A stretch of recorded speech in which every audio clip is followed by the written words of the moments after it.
Madame, monsieur, bonjour, bienvenue dans Blabla GP, l'émission qui parle de notre passion, les jeux de société. Enfin, ça c'est en ce moment, mais surtout de notre passion qui nous fait vibrer, c'est le MotoGP. Et nous avons un invité exceptionnel aujourd'hui, pilote au sein du team Real et Avintia Ducati, j'espère que je l'ai bien prononcé. 2 titres de champion du monde Moto 2, 16 victoires, 47 podiums, 23 pole positions pour 190 départs en Grand Prix. Attention, le plus important pour moi, c'est un disque d'or avec son titre. Et oui, la femme du motoriste, c'est Johan Zarco. Salut Johan, comment vas-tu ? Salut, tout va bien. En effet, tu l'as bien prononcé. On aurait presque pu croire à Rubenzos en direct. Ça fait plaisir. Notre équipe de consultants, la crème de la salle de presse. Il est reporter sur les Grands Prix depuis 30 ans pour le magazine Moto Revue. Il collabore aussi avec le journal L'Équipe et Picsou Magazine. On l'a vu aussi demi d'ouverture pour le RCT pendant 3 saisons à Toulon. C'est Michel Turcot. Salut Michel, comment vas-tu ? Salut les gars, super. Tu mets l'ambiance, c'est bien, ça fait du bien. Oui, on est en boîte de nuit là. Et enfin, pour terminer, le statisticien officiel du MotoGP. Il est aussi l'auteur de superbes clichés techniques dans la pit lane. Il est d'ailleurs en ce moment disponible pour vos photos de mariage, baptême ou anniversaire. C'est monsieur Thomas Morcellino. Comment ça va Thomas ? Bah écoute, ça roule. Bon, pour les mariages, ça va être compliqué là, parce que je pense qu'on peut pas trop sortir jusqu'au 11 mai, mais bon, avec plaisir. T'as un grand téléobjectif, ça va le faire. Ouais. Alors, aujourd'hui, au sommaire, dans Blabla GP, dans la première partie Actu MotoGP, on va forcément parler de la saison 2020. On va aussi parler du Grand Prix de France et du confinement des pilotes. Dans la deuxième partie GP Stories, on va aborder les rituels d'avant-course de nos pilotes et nos intervenants nous parleront de leurs anecdotes de Grand Prix. Attention, c'est parti, c'est Blabla GP en mode confinement. Messieurs, ma première question, va-t-on voir du MotoGP en 2020 ? Michel, s'il te plaît, réponds-nous. Alors écoute, tu m'aurais posé cette question il y a 15 jours, je t'aurais dit non. Et en fait, plus le temps passe et plus je me suis optimiste. Alors, pour quelle raison ? Parce que tout le monde commence à parler de confinement pour de vrai, parce que tout le monde a compris que finalement ce virus, on allait devoir vivre avec pour des mois et des mois, si ce n'est pas des années. Donc, il va falloir prendre des risques. Ça tombe bien, en MotoGP, tout le monde en prend. Donc, voilà, il va falloir s'organiser, mais il va falloir recommencer à vivre. Et je pense que même si ça sera très compliqué d'organiser des Grands Prix, je pense qu'aujourd'hui, la Dorna et Carmelo Speletta font tout pour qu'on ait quelques courses sur le second semestre. Donc vraisemblablement, au mieux à partir du mois d'août, plus raisonnablement au mois de septembre, au pire octobre-novembre, mais je pense qu'on aura quelques courses. Ah, ça fait plaisir à entendre. Toi, Johan, quel est ton ressenti ? Est-ce qu'on va te voir sur ta Ducati cette saison ? J'ai clairement du mal à imaginer pas de course cette année. Speletta est trop passionné et fait trop d'efforts pour pouvoir réaliser une saison où, voilà, quelle que soit la solution qu'il trouvera. Et moi, je suis plus concentré sur un cours en septembre pour prendre le truc. Enfin, c'est tout ce que j'espère. Hein. Sinon, j'ai encore du mal à me dire après septembre comment faire, quoi. Enfin, à mon avis, septembre, on verra un peu plus clair et ça pourrait attaquer.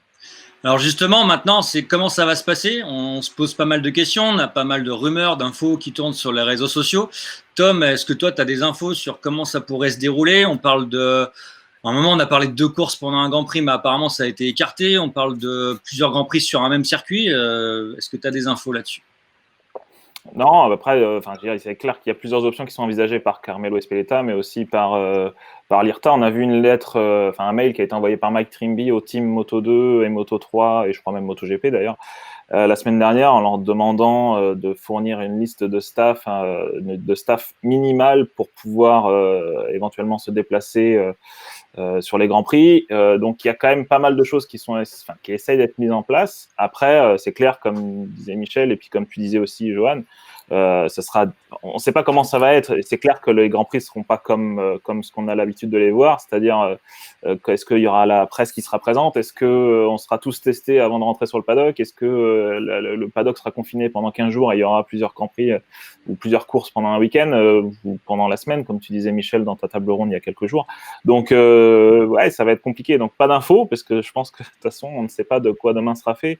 Tous les gouvernements sont différents. Hier il y a la Hollande le Premier ministre qui a dit qu'il n'y avait pas de gros événements jusqu'à début septembre. Il y a l'Australie qui ferme encore ses frontières. Il y a pas mal de choses. Enfin, tout le monde réagit différemment. Donc, je pense que ça va être compliqué de dire là tout de suite comment ça va se passer, quoi. Voilà. Alors, ce qu'on entend le plus, c'est des Grands Prix à huis clos. On en parlait. Est-ce que ça, c'est réalisable? Et surtout, je pense au côté financier par rapport aux promoteurs et aux Grands Prix. Michel? Écoute, j'ai eu la chance de m'entretenir avec Carmelo Espeleta en début de semaine. Donc, on a un peu évoqué les options qui étaient à l'étude. Le huis clos, oui, très certainement. De toute façon, voilà, aujourd'hui, tous les pays prennent des mesures pour éviter les rassemblements de plus de 100 personnes, plus de 500 personnes. L'objectif d'Espeleta, donc, ça va être de réduire le nombre de personnes au maximum afin d'avoir des autorisations par les différents pays où il pourra se rendre pour pouvoir concentrer. Voilà, l'objectif, ça serait un paddock aujourd'hui, c'est 3000 personnes. Donc, le réduire de moitié, ça serait le passer entre 1000 et 1500 pour avoir cette autorisation. Donc, ensuite, ça serait ces personnes-là les déplacer tout ensemble, peut-être avec des charters. C'est aussi ce dont quoi réfléchit la F1.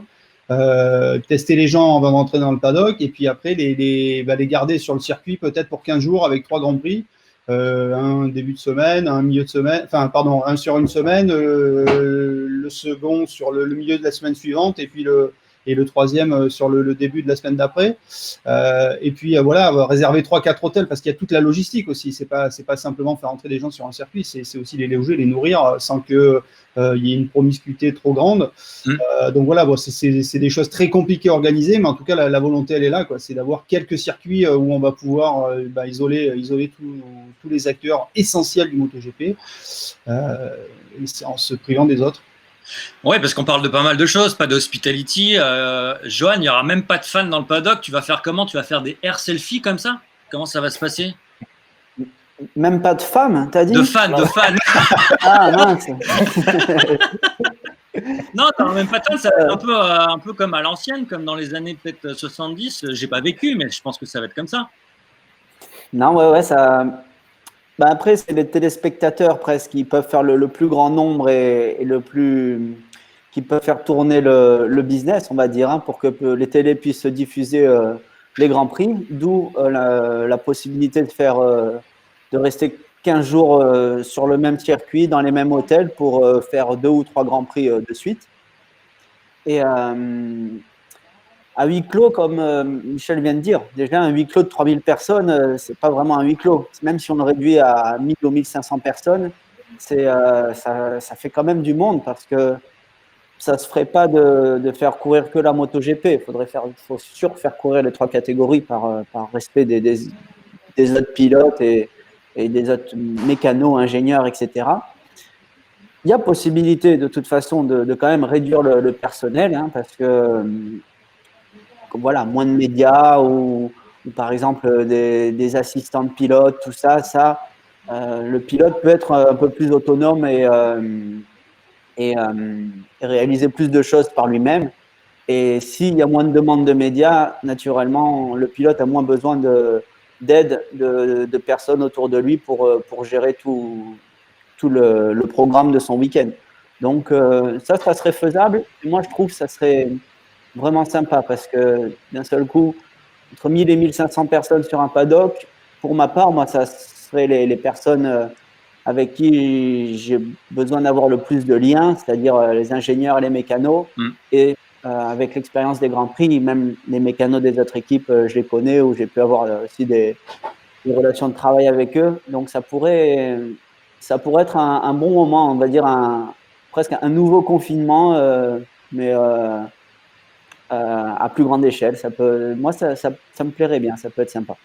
Alors forcément, on parle aussi d'avoir pas mal de GP sur un temps réduit. Est-ce que toi, ça va être un avantage pour toi d'avoir une saison comme ça avec peut-être tous les week-ends un Grand Prix?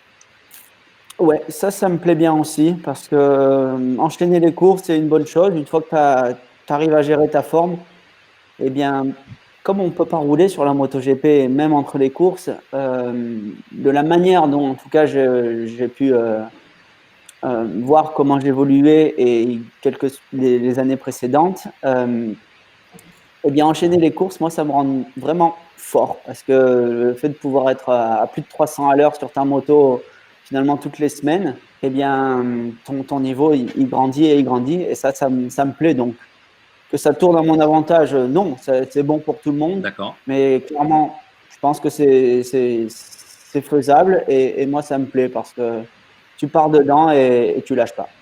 Alors, Michel, moi j'ai une question, c'est qu'on parle du mois de novembre jusqu'à décembre pour des Grands Prix. Est-ce que ça ne va pas poser problème au niveau de la météo? On parle d'un Valence fin novembre. Je me pose cette question. Enfin, l'idée, effectivement, c'est de trouver des pays, des circuits déjà qui seraient candidats à accueillir des courses, et bien évidemment en tenant compte du climat de l'automne. En tout cas, l'idée, ça serait d'essayer d'avoir quelques courses en Europe sur la fin de l'été et le début de l'automne, et puis éventuellement, si on trouve un pays outre-mer dans l'hémisphère sud, alors pourquoi, enfin, l'Australie, ça me semble compliqué, mais peut-être en Asie, ça serait plus simple. Je pense qu'un circuit comme Sepang, où il y a vraiment une volonté d'ouverture par rapport au sport mécanique, on sait que Razali a quand même pas mal de pouvoir là-bas. Il y a des infrastructures, il y a pas mal d'hôtels autour du circuit, donc pourquoi pas avoir. On peut imaginer que début décembre, on est 3 courses à Sepang et que le paddock campe là-bas pendant 15 jours. Ça me paraît tout à fait envisageable. Donc voilà. Septembre, début octobre, avoir des courses peut-être en Espagne, en Italie, voire en France, puisque le Grand Prix de France reste d'actualité. On va en parler. Et puis après, partir là où il va faire un peu plus chaud, quoi. Justement, Thomas, je vais te demander, on va parler du Grand Prix de France maintenant. Est-ce que tu as des infos? Est-ce qu'on a des dates qui peuvent venir? J'imagine que c'est compliqué. Allez, on t'écoute. Non, moi j'ai pas d'infos. Je pense que là pour le coup c'est plus Michel qui a eu Claude il y a quelques semaines. Non, après on sait que très bien déjà qu'en France Macron a clairement dit qu'il n'y avait pas d'événement important jusqu'à au moins mi-juillet. Donc après ça veut dire que d'ici à juillet il n'y aura pas de Grand Prix de France. Ou en tout cas est-ce que le huis clos sera autorisé? Ça c'est une autre question. Et ensuite on voit que tous les événements sportifs en tout cas à l'échelle française sont plus orientés vers début septembre. Donc que ce soit le Tour de France, les 24 voitures moto. Donc après on peut peut-être imaginer un Grand Prix de France aussi début septembre ou mi-septembre, donc je sais pas. Faudra voir ce que ça donne, mais le calendrier, plus on va avancer dans l'année, plus le calendrier va être difficile à mettre en place. Il y a d'autres Grands Prix aussi qui vont faire jouer leur droit aussi d'apparaître au calendrier. On pense à Assen, on pense au Sachsenring, donc il y a pas mal de circuits qui vont aussi vouloir défendre leurs intérêts. Donc voilà, est-ce que il y aura des Grands Prix qui auront plus de poids que d'autres? Est-ce que ce sera plus simple de voyager en Europe plutôt qu'en Asie? Voilà. Michel, tu voulais rebondir? Non, mais par rapport c'est vrai qu'il y a des circuits qui ont plus ou moins d'importance, des relations plus ou moins fortes avec le promoteur du championnat. On a parlé du Grand Prix de France. C'est vrai que Claude Michy a de très bonnes relations avec Espeleta. C'est un Grand Prix très important dans le calendrier. L'Autriche, on sait qu'il y a Red Bull qui est propriétaire du circuit, qui est quand même un sponsor majeur. C'est pas Johan qui nous dira le contraire dans le championnat MotoGP. Donc voilà, tout ça peut avoir du pouvoir. Après, l'Autriche, ça me paraît compliqué en termes d'hébergement parce que le circuit est perché dans les montagnes, il y a très peu d'hôtels, tout le monde a du mal à se loger. Après, pourquoi pas imaginer, et je suis sûr que Johan, ça le brancherait aussi, d'avoir des camping-cars, des tentes dans le paddock pour que tout le monde dorme là. Pourquoi pas? Enfin, ou dans la forêt derrière. Non, mais dans l'enceinte du circuit, on peut imaginer. Déjà, il n'y a pas les hospitality. Il peut y avoir suffisamment. On peut remplir de camping-car le paddock pour faire dormir tout le monde. Ça, c'est possible. Ouais.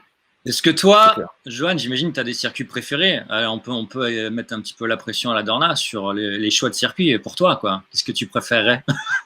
L'Autriche, c'est un circuit que j'adore.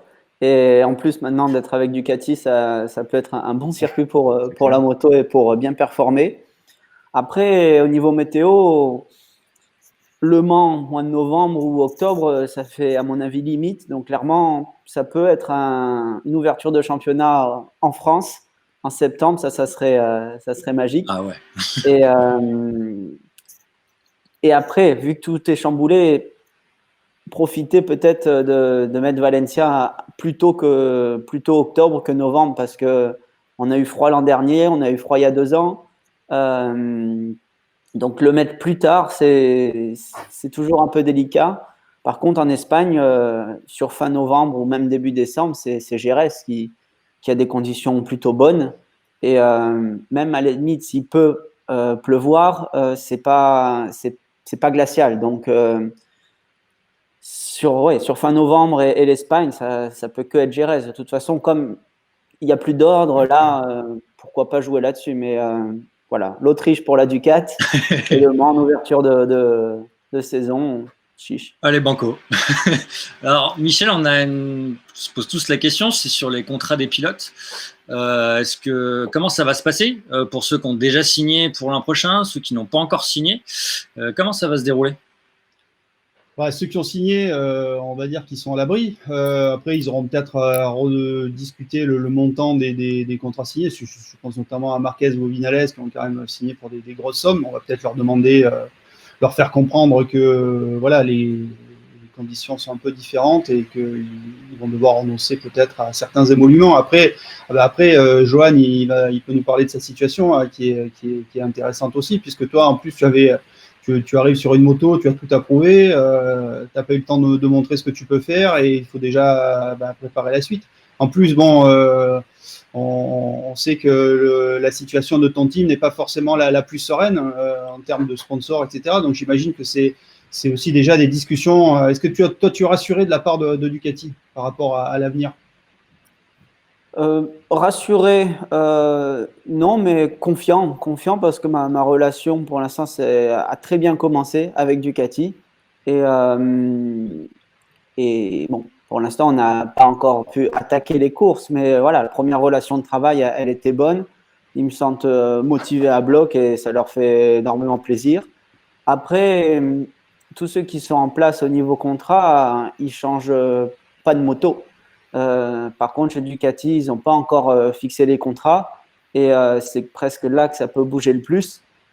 Mais moi, je verrais presque c'est même pas une façon d'être plus juste ou plus correct, mais pas rien toucher sur 2021 si on n'a pas pu faire des courses si on fait pas de courses, il faudrait que tous les contrats 2020 soient en fait prolongés sur voilà, on décale tout d'une année et on recommence en 2021. Si après on a quand même pu faire si 2021 commence comme une année 2021 avec les nouveaux contrats, ça voudra dire qu'on a pu faire nos preuves et que les usines auront pu faire leur choix sur la fin de saison 2020, la courant novembre, courant décembre. S'il y a en tout cas des décisions, ça ne sera pas comme les années précédentes où pendant l'été, tout est déjà fait. Là, par contre, ça sera, oui, à mon avis, sur le mois de décembre, Noël et début janvier que peut-être les décisions seront un peu plus prises. Alors, d'accord. Justement, j'ai aussi une question, c'est par rapport aux pilotes qui pourraient prendre leur retraite. On parle de Dovizioso. Forcément, si j'en parle, c'est parce que Johan est avec nous. Michel, est-ce que tu penses que des pilotes comme Dovizioso ou Rossi vont prendre leur retraite en fin d'année s'il y a quelques courses? Et voilà. Écoute, moi je pense que ce qui se passe actuellement va plutôt les inciter à vouloir continuer, parce que je pense que personne n'a envie de quitter, de se dire j'ai fait ma dernière année en 2020 avec un championnat qui sera, quoi qu'il arrive, qui ne sera pas vraiment un championnat. Parce que même si on a 7-8 courses organisées de la manière dont on vient de parler, ça restera. Alors c'est sûr que celui qui va gagner cette année, il se rappellera de son titre et tout le monde s'en rappellera. En revanche, je pense que personne n'a envie de quitter l'arène sur le goût d'une saison aussi particulière. Donc, à moins que la réflexion de ces mois de confinement ait mené Valentino Rossi à avoir envie de devenir berger sur les bords du lac de son domaine, on sait rien, mais je suis pas certain, quoi. Je suis pas certain. Alors justement, on parle des pilotes, on va parler de cette période de confinement qui est très particulière pour eux.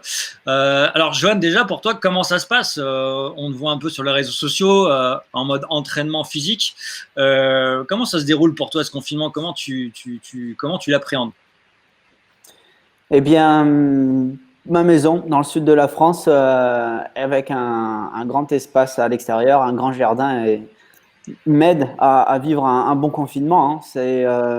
C'est du sport en extérieur et que ce soit du renfort, poids de corps, traction, pompe ou même un peu de course à pied, puisque voilà, j'ai à la fois de la place dans le jardin pour faire du fractionné ou j'ai le bois qui est vraiment voilà, collé à la maison, qui me permet d'avoir un petit circuit de 3 km et me faire des tours. J'ai même progressé en course à pied, ça c'est plutôt bon. Et puis, on a eu une météo de folie la semaine dernière. Là, ça fait 3 jours qu'il pleut, mais le fait d'avoir eu cette sensation d'été avant l'heure m'a permis de me sentir bien. J'étais pas au tip-top physiquement, parce que j'ai eu quelques pépins pendant l'hiver. Et là, au moins ça, je sais quand ça va attaquer, je serai prêt physiquement. Il y aura, on va dire, que le rythme moto à plus de 300 à reprendre. Alors Johan, j'ai une question, c'est comment tu fais pendant cette période de confinement pour avoir un lien avec ton team sur le côté technique, pour essayer de déjà penser à développer ta Ducati? Comment ça se passe? Bien, ouais, déjà avec les techniciens Ducati, ou en tout cas mon technicien avec qui mon chef mécano, eh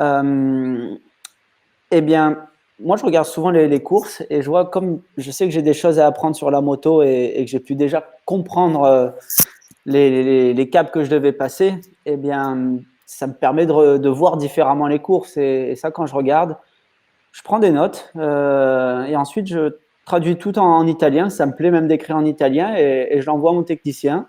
J'envoie aussi à Daligna pour voilà, partager en fait mes idées ou ce que j'ai pu voir. Ça leur plaît parce qu'ils disent c'est vrai que ça fait une vision différente, ou même sur la performance, hein. Je prends des chronos des années précédentes avec les Bridgestone, je les compare avec les Michelin. Et eux, des fois, me disent ça, on n'y avait pas pensé. Donc, voilà, je porte la réflexion sur d'autres points, peut-être plus pilote que technique moto ou développement. Ça leur plaît bien. Ils me répondent aussi d'une autre couleur. Par exemple, voilà, j'écris en noir et ensuite en vert, ils me donnent la réponse. Et ça, c'est plutôt sympa. Et aussi, espérons que ça peut aussi voilà, montrer toujours, sans période de course, une vraie motivation, un vrai intérêt à vouloir bien faire. Bah justement, j'observe sur les réseaux sociaux. Tom, on va en parler, c'est que le confinement n'est pas pareil pour tous les pilotes. Je le vois avec Jack Miller qui, lui, peut s'entraîner en motocross, il me semble. Bah, exactement, il y en a qui… Bah, après, c'est… Donc, je ne sais pas dans quel… s'il a un ranch, s'il a quelque chose comme ça qui lui permet d'avoir un terrain juste à côté et donc de s'entraîner. Mais oui, effectivement, les pilotes, mais aussi les constructeurs aussi, ils subissent des confinements complètement différents. Donc, on a vu que Honda avait la possibilité, en tout cas, de travailler jusqu'à encore quelques semaines. Ducati est confiné depuis début mars. Donc, Ducati ou autre, hein, je donne juste un exemple. Mais voilà, pour les pilotes, c'est la même chose. Donc, il y en a qui peuvent s'entraîner plus facilement que d'autres, ou en tout cas ont accès à des infrastructures plus facilement que d'autres. Donc, c'est sûr que c'est pas fair play à ce niveau-là, ça c'est clair. Bon, après, il y a plein d'autres activités, Johan, on est d'accord, on va te poser pas mal de questions là-dessus. Est-ce que tu regardes des films, des séries, tu as des oliviers? Est-ce que tu t'occupes de tes oliviers? Qu'est-ce que tu fais d'autre à côté des entraînements physiques? Jardinage, ouais, le jardinage, c'est quelque chose qui prend beaucoup de temps. Et là, le temps, il est disponible. Donc, en général, c'est mon tonton qui peut gérer ce genre de choses parce qu'il est à la maison et un peu, c'est le gardien de la maison, hein, quand je pars tous les week-ends pour les Grands Prix. Et là, ouais, en effet, il y a eu les oliviers. Je commence à tailler les oliviers. Je lis des conseils, je regarde des tutos et c'est une activité sympa à faire. Il y a la musique, hein, des fois un peu d'inspiration pour faire une petite musique avec des paroles sympas et amuser les gens. Et puis, voilà, le fait d'avoir ma chérie, le tonton et même ma cousine est là en fait, la fille de mon oncle. On est 6 parce que la propriété est grande et elle a voulu descendre dans le sud et je lui ai dit viens habiter à la maison en attendant de trouver un appartement parce que comme ça elle était pas en galère et rien que ça, bah, c'était juste avant le confinement et ça nous permet, disons, d'avoir une vie aussi un peu sociale ensemble, quoi. On est 6 pour le déjeuner, pour le dîner et ça permet les journées passent plutôt bien. Maintenant, j'ai même là à partir d'aujourd'hui, d'ailleurs cet après-midi, il y a Renaud Lavillini qui m'a sollicité pour participer un peu à un challenge sportif pour Tous en blanc. En fait, c'est pour aider la Fondation de France et voilà, faire un peu des défis pour que les gens puissent venir faire des pompes, des abdos ou des kilomètres en vélo sur un home trainer et récupérer de l'argent comme ça pour la Fondation de France. Donc là, j'ai installé le home trainer. D'accord. Et là, sur la semaine qui arrive, là, de partir de cet après-midi jusqu'à mercredi prochain, un peu plus des réseaux sociaux par solidarité du personnel soignant et des gens qui se battent en ce moment, quoi. Donc, espérons récupérer pas mal de dons pour eux. Bah, belle action, on va suivre ça et puis on va essayer de voir si Michel et Tom vont s'y mettre. On va regarder leurs vidéos, les garçons. Ah ouais. Très motivé. J'ai pas de propriété, moi, par contre, du coup, sur Paris, mais je pense que le challenge avec Renaud Lavilleni sera plus compliqué. Ça empêche pas de faire des abdos, hein. Si on met l'abdo à 50 centimes, tu peux au moins faire 2 € quand même. On va vous voir, les gars, ça c'est sûr, je veux vous voir. Il y a un autre vrai sujet en ce moment, c'est les virtual races qui ont été diffusés. Est-ce que toi, Johan, est-ce qu'on te l'a proposé? Est-ce que tu es chaud? Est-ce que tu joues un petit peu aux jeux vidéo sur MotoGP 19 et MotoGP 20 qui sort demain? On me l'a proposé et donc je suis allé avec ma petite autorisation pour aller faire des courses et mon masque et mes gants, acheter une console parce que j'avais pas de console. Et j'ai commencé à jouer. Mais là, j'ai vu que, bon, au niveau chrono, ça peut être pas mal. J'arrive à évoluer avec les bonnes motos. Mais quand j'essaie de commencer une carrière pour faire évoluer, disons, la Ducati du team Pramac, hein, parce que c'est tout par rapport au niveau. Donc, si je prends vraiment la moto dans le jeu sur laquelle je dois courir, il faudrait que je passe 6 heures par jour devant la télé pour faire évoluer mon personnage et être prêt à courir en virtual race parce que les chronos, ils vont quand même bien vite. Et donc, pas chaud, quoi. J'ai dit, j'ai tellement d'espace, je préfère être occupé à m'entraîner et prendre de la bonne énergie en extérieur que passer trop de temps devant la télé. Parce que j'ai toujours cette sensation, des fois, de perdre un peu mon temps quand je passe des heures devant l'écran. Je pourrais peut-être passer moins de temps. Hein. Mettons, me dire, allez, je me fais 1 heure par jour ou une demi-heure par jour. Mais là, voilà, par exemple, le circuit en Autriche, j'ai pris la Ducati de Dovizioso en mode contre-la-montre pour faire des chronos et essayer de progresser. J'ai terminé, je crois, je suis dans 500 ou 500e ou dans les 400, donc ce qui n'est pas trop mal, on va dire. Par rapport à tout le monde entier qui peut jouer. Mais j'ai vu, en fait, au moment où j'ai bloqué dessus, j'ai attaqué 21h, je me suis couché 1h30 du soir, du matin. Donc là, je me suis dit, non, voilà, ou je suis trop ou pas. Donc pour l'instant, j'ai dit à la Dorna, à ceux qui m'ont sollicité pour faire la course, si je le fais, j'ai envie de le faire de bonne manière, quoi. J'ai pas envie de prendre 6 secondes par Vignales ou Banaya. Donc, et comme je veux pas passer trop de temps dessus, parce que si je bloque vraiment fort, j'ai dit, laissez-moi le temps, on verra. C'est un moment, je sais pas, un circuit, une moto, enfin, pas une moto, mais je veux dire, un circuit et avec ma moto, ça se passe bien. Alors, je dirais oui, mais trop d'écart. D'ailleurs, il y a un vrai débat sur le virtual race. Michel, on va te demander ton avis parce que j'ai eu quelques conversations sur Facebook. Toi, c'est quoi ton avis sur les virtual race avec les pilotes en live? Parce qu'après, je vais me prendre la tête encore avec mes amis. Non, mais en fait, bon, mon avis, c'est l'avis d'un vieux con, je pense. Mais si tu veux, moi, je comprends très bien qu'il y ait des fans de jeux vidéo, qu'il y ait des champions de jeux vidéo. Mais après, faut arrêter de vouloir comparer ces gens-là avec des pilotes de MotoGP, quoi. Moi, c'est tout ce que je dis. Je pense que on demandera l'avis de Johan là-dessus, mais on sait qu'en sport méca, en sport automobile, comme dans l'aéronautique, il y a des simulateurs qui sont vraiment très fidèles à ce qu'est le pilote, ce que peut être le pilotage d'une F1 ou d'un avion. Mais je pense qu'en moto, c'est pas quelque chose qui, enfin, en tout cas, dans l'immédiat, pas quelque chose qui soit possible de réaliser, puisque sur une moto, la partie physique est très importante, le déplacement du corps, l'utilisation de son corps, elle n'est pas du tout la même que dans un cockpit, que ce soit celui d'un avion ou d'une F1. Donc, vouloir rapprocher ces deux disciplines, pour moi, pour moi, ça n'a pas de sens. Ça n'a pas de sens. C'est tout. Voilà, c'est mon petit avis. Je sais pas, qu'est-ce que tu en penses, Johan?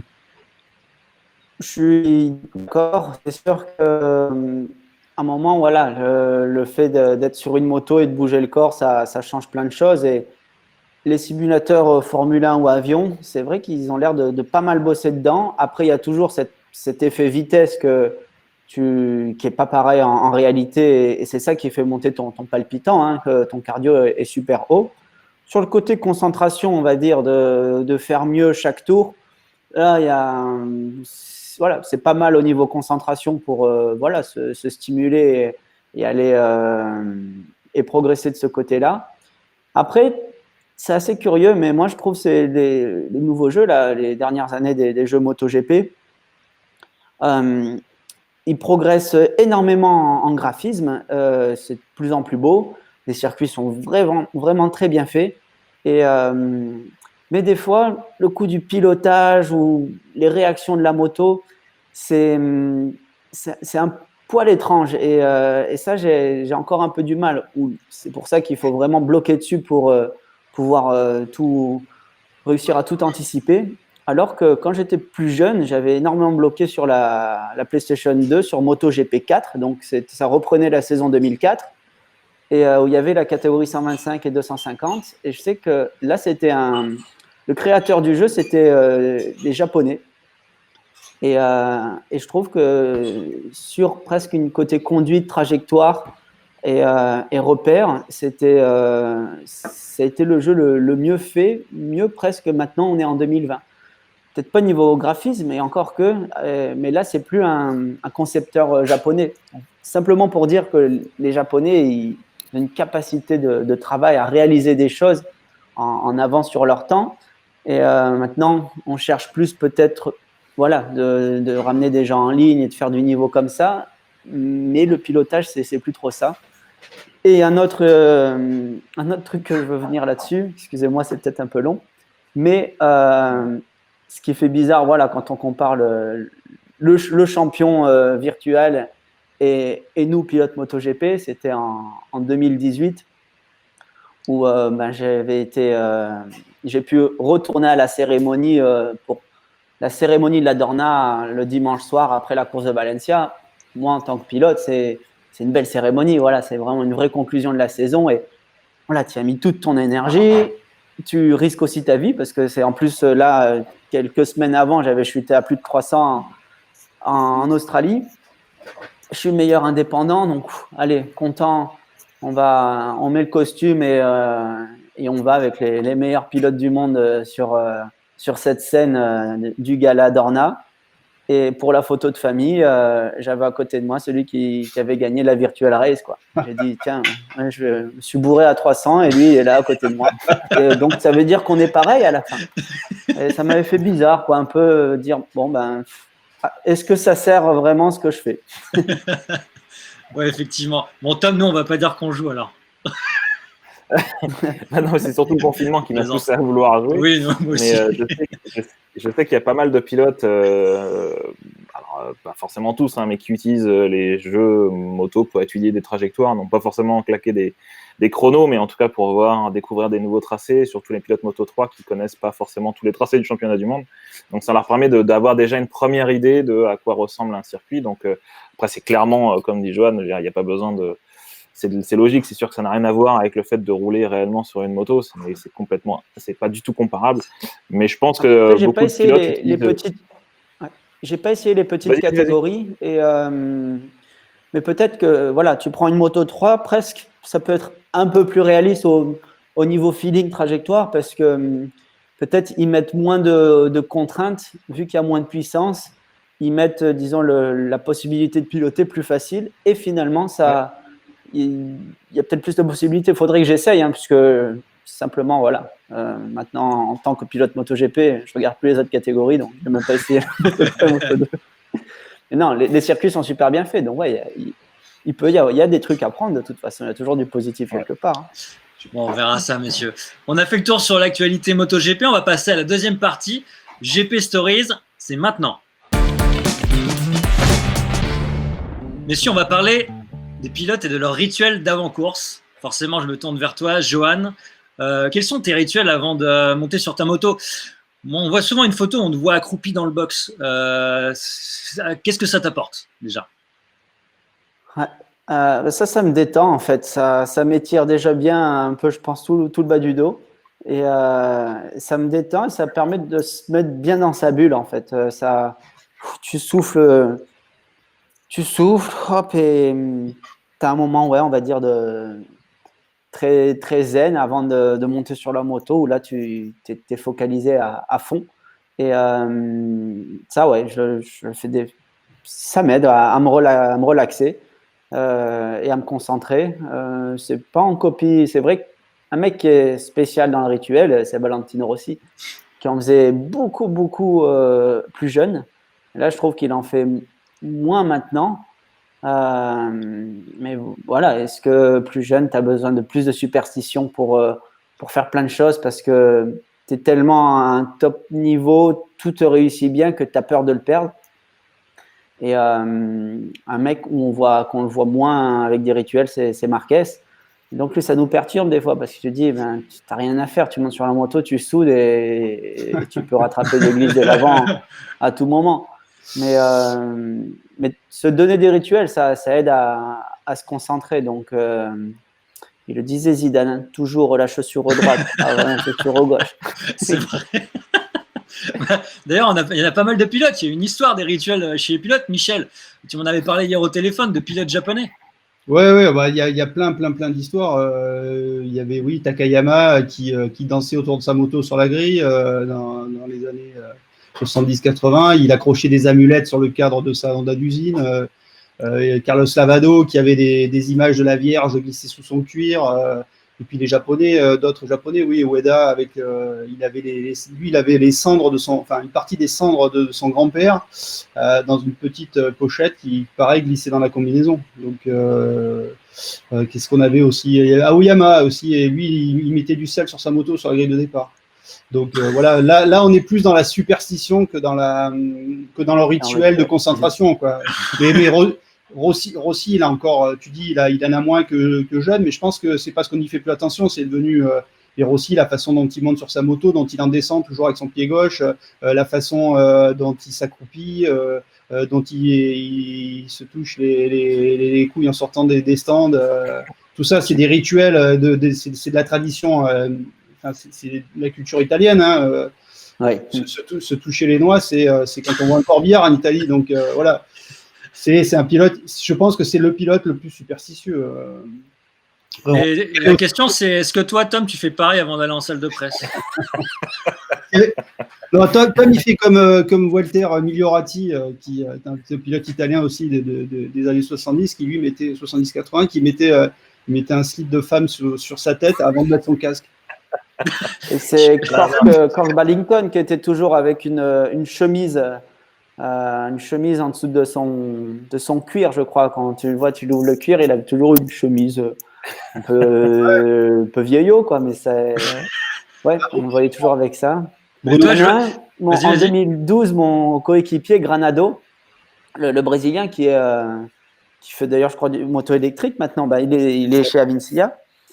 On rigolait avec un peu les mécanos et des fois quand il y avait des amis qui venaient au box parce que pendant un test, il était très jeune, il avait tout juste 16 ans et bon, 16 ans en moto 2, c'était trop vite quoi. Et il montait sur la moto, donc les mécanos enlevaient les chauffantes, il sortait la moto du box et lui faisait signe de croix assis sur sa chaise au fond du box. Je sentais qu'il respirait un peu. Ensuite, il se levait, il se rapprochait de la moto. Il attendait avant de se mettre sur la moto. Ensuite, il se mettait sur la moto, il refaisait le signe de croix sur lui, sur la moto. Et disons, il partait, les pneus étaient froids, quoi. Donc, et voilà, on rigolait de ça, quoi, parce que tu peux faire des rituels, mais si t'as les pneus froids, tu vas tomber quand même. Mais d'ailleurs, je te pose la question, Tom, pardon, c'est que c'est vraiment en fonction des nationalités, c'est vraiment différent. Chez les Italiens, les Espagnols, j'ai l'impression qu'il y a beaucoup plus de rituels. Bah oui, effectivement. Alors, je ne sais pas si c'est lié au côté latin, je ne sais pas, je ne pourrais pas dire, mais effectivement, on voit plus de superstitions côté italien, notamment Rossi, qui a quand même pas mal démocratisé les gestes qu'on voit aujourd'hui qui nous semblent naturels, comme disait Michel, et après, on n'y fait plus attention. C'est sûr que s'il faisait 10e à tous les Grands Prix, on se moquerait de lui. Sauf que là, aujourd'hui, c'est quelqu'un qui est quand même. Voilà, le palmarès n'est plus à démontrer. Donc. Ouais, je sais pas.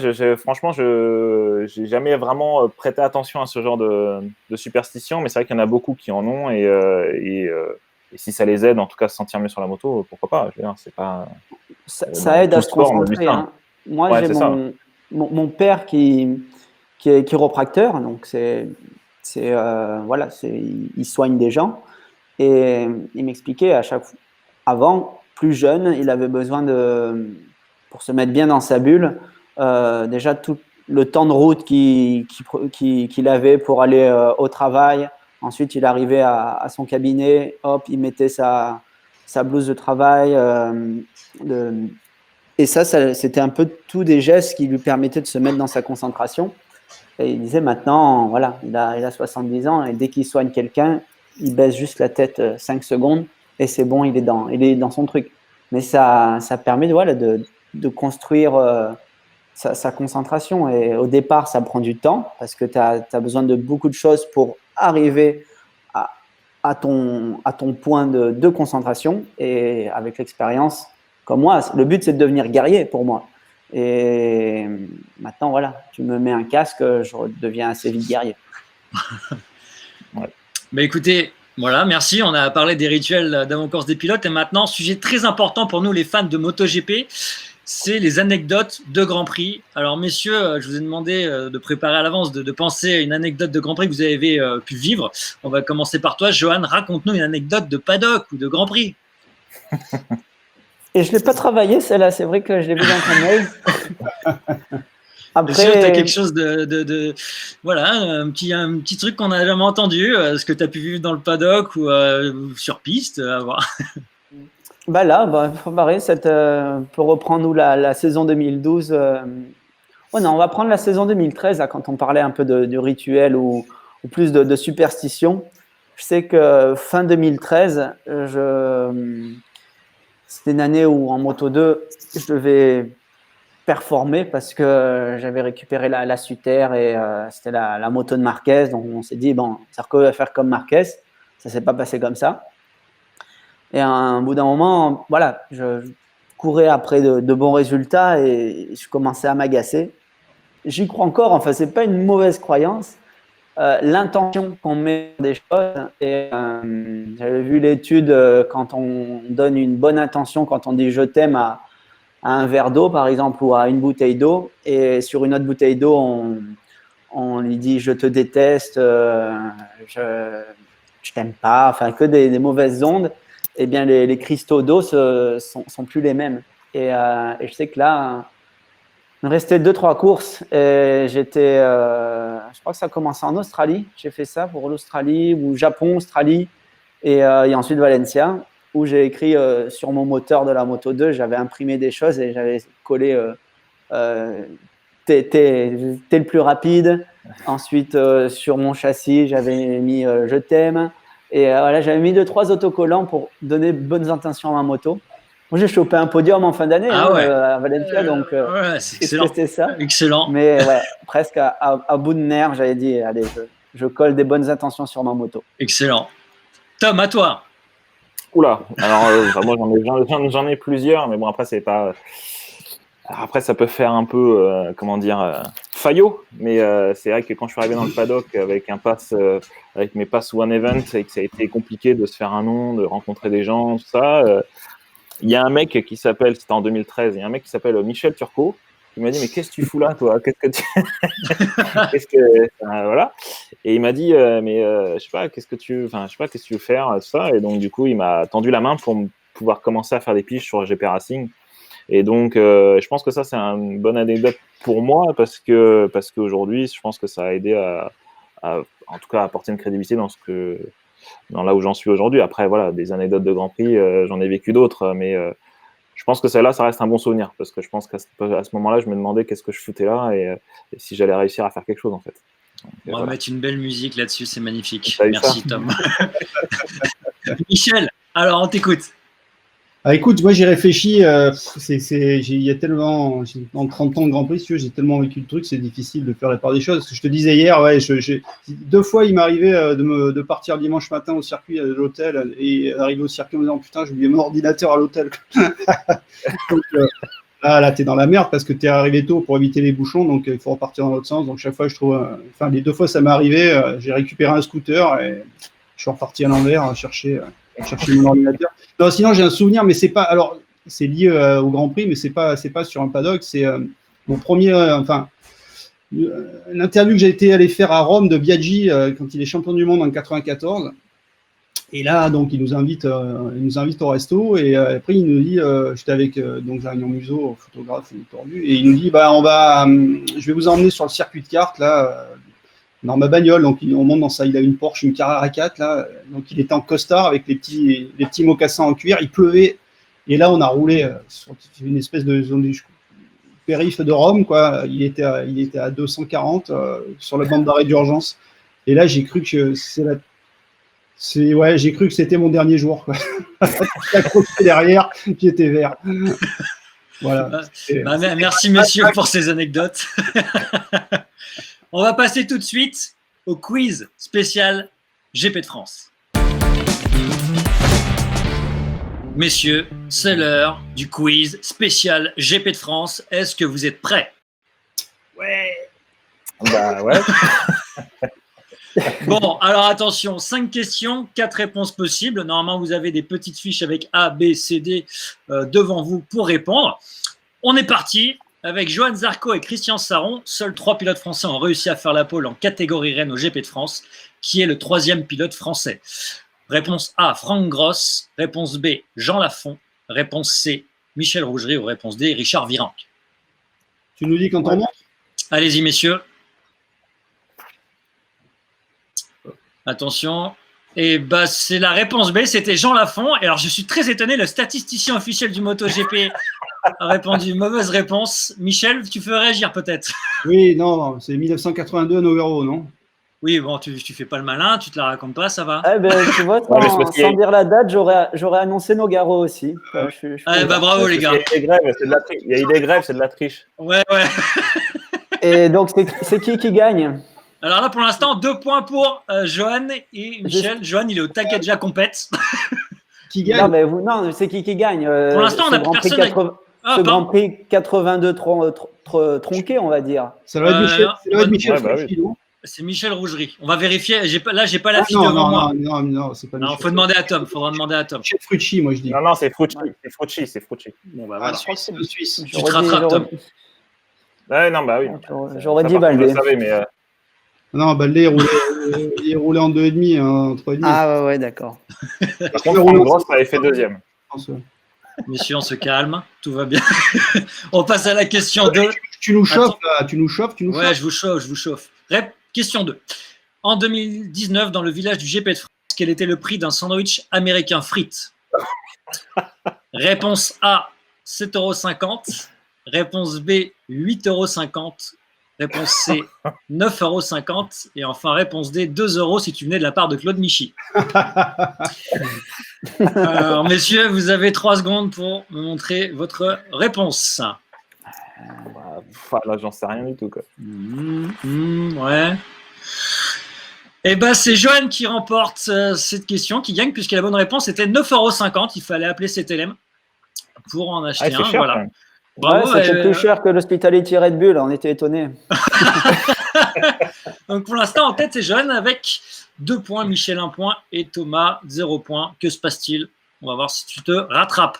3e question, on enchaîne. Dans les 10 dernières éditions du GP de France, combien de départs en MotoGP ont été donnés sur piste humide? Réponse A, 2 départs.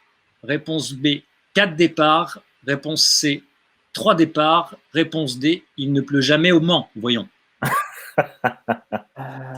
Messieurs. Donc, on part de 2010. Hein. Exactement. Enfin, 2000. De 2009, pardon. Allez, je vous donne 3 secondes. 3, 2, 1.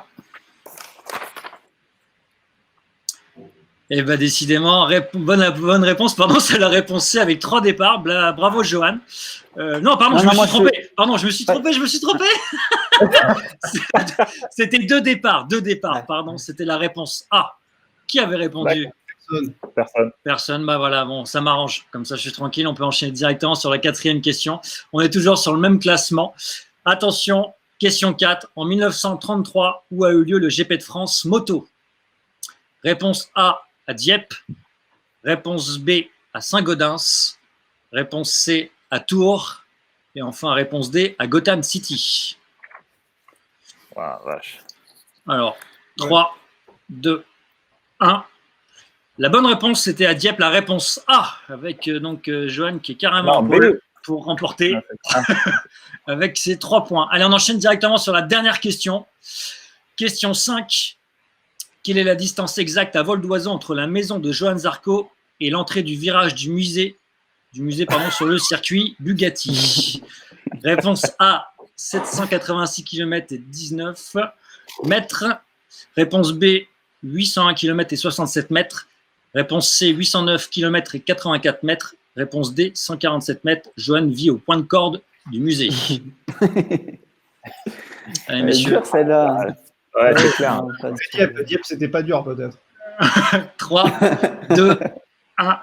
Et la bonne réponse, c'était la réponse C. Il se rattrape, monsieur Thomas Morcelino. Mais le grand vainqueur, c'est Johan. Tu as gagné 10 barils de pétrole qu'on va t'envoyer assez rapidement. Et en ce moment, ça ne coûte pas trop cher. Merci, messieurs, et bravo. Bravo à vous. Merci. On va terminer cette émission sur l'image de la semaine qui nous a fait marrer sur les réseaux sociaux. C'est Nicolas Verroux qui a utilisé son motoculteur pour compenser son manque de moto. Regardez, il met de l'angle et je pense qu'il anime bien le sous-sol pour les taupes. C'est assez fantastique. Donc bravo à lui pour cette vidéo. Et merci à vous, messieurs. Merci à vous d'avoir participé à cette émission. Merci à toi, Johan, d'avoir accepté notre invitation. Ça nous a vraiment plaisir. Vraiment, moi, je suis fan. Donc voilà. Merci à toi. C'est un plaisir aussi. Et merci les garçons. Merci Michel. Ouais. Merci Tom. On espère vous voir aussi bientôt dans le paddock. À très bientôt. J'espère. Ciao les gars. Salut. Et un grand merci à la réalisation, à Alexandre Huez et son frère Nicolas Huez. Bravo les gars. Je vous dis à bientôt. Merci à vous de nous avoir suivis. Et bisous. Ciao.